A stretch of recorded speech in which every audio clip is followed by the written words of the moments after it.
Ang intense ng mga kaganapan ngayon sa abot kamay na pangarap sapagkat manginginig sa takot si Eric dahil sa mga sasabihin sa kanya ni Doc Robert. Dito nga matapos ibigay ni Kinito ang background ni Eric na inutos sa kanya ni Doc Robert ay agad na kukomprontahin ni Doc Robert si Eric. Samantala ay magkikita nga sila Doc Carlos at Michael at dito nga ay mapag-uusapan nila kung gaano kagaling na doktor itong si Annalyn.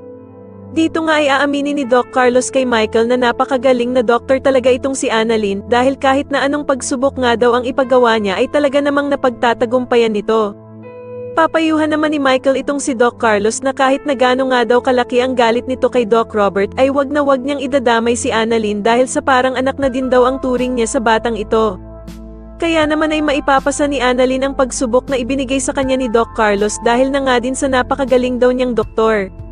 Sa kabilang banda naman ay tuwang-tuwa na sasabihin ni Annalyn sa ina niyang si Lynette na naipasa daw niya ang pagsubok na binigay ni Doc Carlos para makasama siya sa mga ipapadala nito sa Japan.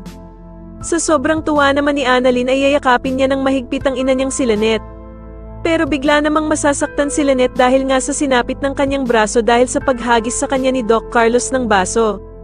Kaya naman ay takang-taka si Annalyn kung bakit nasasaktan ng kanyang inang si Lynette at dito nga ay makikita niya ang sugat ng kanyang ina sa bandang braso.